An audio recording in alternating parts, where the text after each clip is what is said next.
जय श्री सीताराम। श्रीमद् भगवद गीता द्वितीय अध्याय श्लोक संख्या 19। य एनं वेत्ति हन्तारं यश्चैनं मन्यते हतम् उभौ तौ न विजानीतो नायं हन्ति न हन्यते।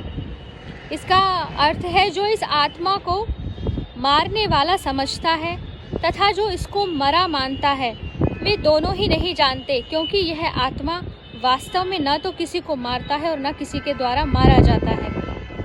प्रश्न उठता है, यदि आत्मा न मरता है और न किसी को मारता है तो मरने और मारने वाला फिर कौन है? उत्तर है, स्थूल शरीर से सूक्ष्म शरीर के वियोग को मरना कहते हैं। अतएव मरने वाला स्थूल शरीर है, इसलिए पहले अंतवंतः इमे देहा कहा गया। इसी तरह मन बुद्धि के सहित जिस स्थूल शरीर की क्रिया से किसी दूसरे स्थूल शरीर के प्राणों का वियोग होता है, उसे मारने वाला कहते हैं। अतः मारने वाला भी शरीर ही है, आत्मा नहीं। किंतु शरीर के धर्मों को अपने में अध्यारोपित करके अज्ञानी लोग आत्मा को मारने वाला मान लेते हैं, इसलिए उनको इन कर्मों का फल भोगना पड़ता है। पूर्व श्लोक में यह कहा कि आत्मा किसी के द्वारा नहीं मारा जाता। इस पर यह जिज्ञासा होती है कि आत्मा किसी के द्वारा नहीं मारा जाता, इसमें क्या कारण है? इसके उत्तर में भगवान आत्मा में सब प्रकार के विकारों का अभाव बतलाते हुए उसके स्वरूप का प्रतिपादन करते हैं। श्लोक संख्या 20। न जायते म्रियते वा कदाचिन्नायं भूत्वा भविता वा न भूयः अजो नित्यः शाश्वतोऽयं पुराणो न हन्यते हन्यमाने शरीरे। न जायते म्रियते वा कदाचिन्नायं भूत्वा भविता वा न भूयः अजो नित्यः शाश्वतोऽयं पुराणो न हन्यते हन्यमाने शरीरे। अर्थात यह आत्मा किसी काल में भी न तो जन्मता है और न मरता ही है, तथा न यह उत्पन्न होकर फिर होने वाला ही है, क्योंकि यह अजन्मा, नित्य, सनातन और पुरातन है। शरीर के मारे जाने पर भी यह नहीं मारा जाता। प्रश्न है, न जायते म्रियते, इन दोनों क्रियापदों का क्या भाव है? इनसे भगवान ने आत्मा में उत्पत्ति और विनाश रूप आदि अंत के दो विकारों का अभाव बतलाकर उत्पत्ति आदि 6 विकारों का अभाव सिद्ध किया है, और इसके बाद प्रत्येक विकार का अभाव दिखलाने के लिए अलग अलग शब्दों का भी प्रयोग किया है। दूसरा प्रश्न है कि उत्पत्ति आदि 6 विकार कौन से हैं और इस श्लोक में किन किन शब्दों द्वारा आत्मा में उनका अभाव सिद्ध किया है? उत्तर है, उत्पत्ति, अस्तित्व, वृद्धि, विपरिणाम, अपक्षय, विनाश, ये 6 विकार हैं। इनमें से आत्मा को अजह, अजन्मा कहकर उसमें उत्पत्ति रूप विकार का अभाव बतलाया है। अयम भूत्वा भूय न भविता, अर्थात यह जन्म लेकर फिर सत्ता वाला नहीं होता, बल्कि स्वभाव से ही सत है, यह कहकर अस्तित्व रूप विकार का। पुराणः, चिरकालीन और सदा एकरस रहने वाला कहकर वृद्धि रूप विकार का। शाश्वत, सदा एक रूप में स्थित कहकर विपरिणाम का। नित्यः, अखंड सत्ता वाला कहकर क्षय का। और शरीरे हन्यमाने न हन्यते, शरीर के नाश से इसका नाश नहीं होता, यह कहकर विनाश का अभाव दिखलाया है। अर्थात आत्मा में ये 6 विकार होते ही नहीं। 19वें श्लोक में भगवान ने यह बात कही कि आत्मा न तो किसी को मारता है और न किसी के द्वारा मारा जाता है। उसके अनुसार 20वें श्लोक में उसे विकार रहित बतलाकर इस बात का प्रतिपादन किया कि वह क्यों नहीं मारा जाता। अब अगले श्लोक में यह बतलाते हैं कि वह किसी को मारता क्यों नहीं। श्लोक संख्या 21। वेदा विनाशिनम नित्यम य एन मज व्ययम कथम स पुरुषः पार्थ कम घातयति हन्ति कम।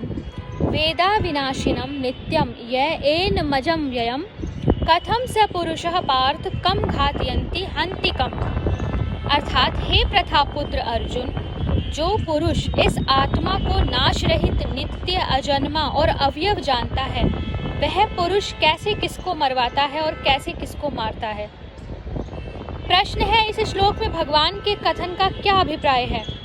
उत्तर है कि इसमें भगवान ने यह भाव दिखलाया है, जो पुरुष आत्म स्वरूप को यथार्थ जान लेता है, जिसने इस तत्व का भलीभांति अनुभव कर लिया है कि आत्मा अजन्मा, अविनाशी, अवयव और नित्य है, वह कैसे किसको मारता है और कैसे किसको मरवाता है, अर्थात मन, बुद्धि और इंद्रियों के सहित स्थूल शरीर के द्वारा दूसरे शरीर का नाश किए जाने में वह यह कैसे मान सकता है कि मैं किसी को मार रहा हूँ या दूसरे के द्वारा किसी को मरवा रहा हूँ, क्योंकि उसके ज्ञान में सर्वत्र एक ही आत्म तत्व है जो न मरता है और न मारा जा सकता है, न किसी को मारता है और न मरवाता है। अतएव यह मरना, मारना और मरवाना आदि सब कुछ अज्ञान से ही आत्मा में अध्यारोपित हैं, वास्तव में नहीं हैं। अतः किसी के लिए भी किसी प्रकार शोक करना नहीं बनता। यह शंका होती है कि आत्मा नित्य और अविनाशी है, उसका कभी नाश नहीं हो सकता, अतः उसके लिए शोक करना नहीं बन सकता, और शरीर नाशवान है, उसका नाश होना अवश्यंभावी है, उसके लिए भी शोक करना नहीं बनता। यह सर्वथा ठीक है, किंतु आत्मा जो एक शरीर से संबंध छूटकर दूसरे शरीर से संबंध होता है, उसमें उसे अत्यंत कष्ट होता है, उसके लिए शोक करना कैसे अनुचित है। इस पर कहते हैं, श्लोक संख्या 22, वासांसि जीर्णानि यथा विहाय नवानि गृह्णाति नरो अपराणि तथा शरीराणि विहाय जीर्णान्यन्यानि संयाति नवानि देहि। अर्थात जैसे मनुष्य पुराने वस्त्रों को त्याग कर नए वस्त्रों को ग्रहण करता है, वैसे ही जीवात्मा पुराने शरीरों को त्याग कर दूसरे नए शरीरों को प्राप्त होता है। प्रश्न है, पुराने वस्त्रों के त्याग और नवीन वस्त्र के धारण करने में मनुष्य को सुख होता है, किंतु पुराने शरीर के त्याग और नए शरीर के ग्रहण में तो क्लेश होता है। अतएव इस उदाहरण की सार्थकता यहाँ कैसे हो सकती है।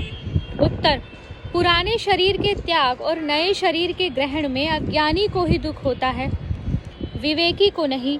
माता बालक के पुराने गंदे कपड़े उतारती है और नए पहनाती है तो वह रोता है, परंतु माता उसके रोने की परवाह न करके उसके हित के लिए कपड़े बदल ही देती है। इसी प्रकार भगवान भी जीव के हितार्थ उसके रोने की कुछ भी परवाह न करके उसके देह को बदल देते हैं। अतएव यह उदाहरण उचित ही है। प्रश्न, भगवान ने यहाँ शरीरों के साथ जीर्णानि पद का प्रयोग किया है, परंतु यह कोई नियम नहीं कि वृद्ध होने पर ही मनुष्य की मृत्यु हो। नई उम्र के जवान और बच्चे भी मरते देखे हैं, इसलिए यह उदाहरण युक्त नहीं जचता। तो उत्तर कहता है, यहाँ जीर्णानि पद से 80 या 100 वर्ष की आयु से तात्पर्य नहीं है। प्रारब्धवश युवा या बाल जिस किसी अवस्था में प्राणी मरता है, वही उसकी आयु समझी जाती है, और आयु की समाप्ति का नाम ही जीर्णावस्था है। अतएव यह उदाहरण सर्वथा युक्ति संगत है। प्रश्न है, यहाँ वासांसी और शरीराणी दोनों ही पद बहुवचनांत हैं। कपड़ा बदलने वाला मनुष्य तो एक साथ भी 3-4 पुराने वस्त्र त्याग कर नए धारण कर सकता है, परंतु देही यानी जीवात्मा तो एक ही पुराने शरीर को छोड़कर दूसरे एक ही नए शरीर को प्राप्त होता है। एक साथ बहुत से शरीरों का त्याग या ग्रहण युक्ति से सिद्ध नहीं है। अतएव यहाँ शरीर के लिए बहुवचन का प्रयोग अनुचित प्रतीत होता है। इसका उत्तर है, जीवात्मा अब तक न जाने कितने शरीर छोड़ चुका है और कितने नए धारण कर चुका है। भविष्य में भी जब तक उसे तत्व ज्ञान न होगा, तब तक न जाने कितने असंख्य पुराने शरीरों का त्याग और नए शरीरों को धारण करता रहेगा, इसलिए बहुवचन का प्रयोग किया है। दूसरी व्याख्या है कि स्थूल, सूक्ष्म और कारण भेद से शरीर 3 हैं। जब जीवात्मा इस शरीर को छोड़कर दूसरे शरीर में जाता है, तब ये तीनों ही शरीर बदल जाते हैं। मनुष्य जैसा कर्म करता है, उसके अनुसार ही उसका स्वभाव बदलता जाता है। सत, रज, तम तीनों गुणमयी व्यष्टि प्रकृति ही यहाँ कारण शरीर हैं। इसी को स्वभाव कहते हैं। प्रायः स्वभाव के अनुसार ही अंत काल में संकल्प होता है और संकल्प के अनुसार सूक्ष्म शरीर बन जाता है। कारण और सूक्ष्म शरीर के सहित ही यह जीवात्मा इस शरीर से निकलकर सूक्ष्म के अनुरूप ही स्थूल शरीर को प्राप्त होता है। इसलिए स्थूल, सूक्ष्म और कारण भेद से तीनों शरीरों के परिवर्तन होने के कारण भी बहुवचन का प्रयोग युक्ति युक्त ही है। प्रश्न उठता है, आत्मा तो अचल है, उसमें गम ना गमन नहीं होता, फिर देही के दूसरे शरीर में जाने की बात कैसे कही गई?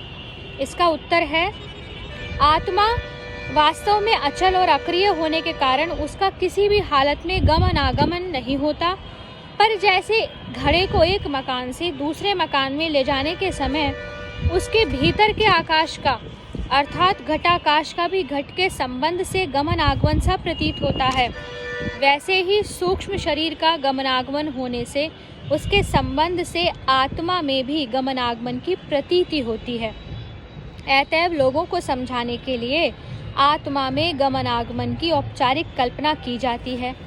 यहाँ देही शब्द देहाभिमानी चेतन का वाचक है, अतएव देह के संबंध से उसमें भी गमनागमन होता सा प्रतीत होता है, इसलिए देही के अन्य शरीरों में जाने की बात कही गई।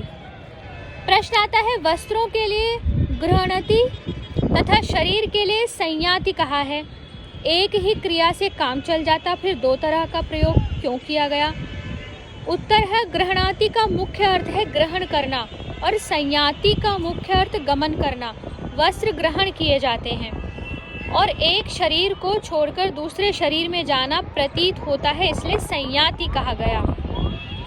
प्रश्न है, नरः और देही इन दो पदों का प्रयोग क्यों किया गया? एक से भी काम चल सकता था। इसका उत्तर है, नरः पद मनुष्य मात्र का वाचक है और देही पद समस्त जीव समुदाय का, अतः दोनों ही सार्थक हैं, क्योंकि वस्त्र का ग्रहण या त्याग मनुष्य ही करता है, अन्य जीव नहीं। किंतु एक शरीर से दूसरे शरीर में गमन आगमन सभी देहाभिमानी जीवों का होता है, इसलिए वस्त्रों के साथ नरः का और शरीर के साथ देही का प्रयोग किया गया।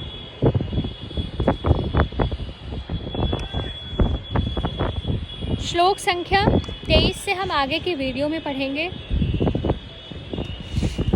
हरे कृष्णा।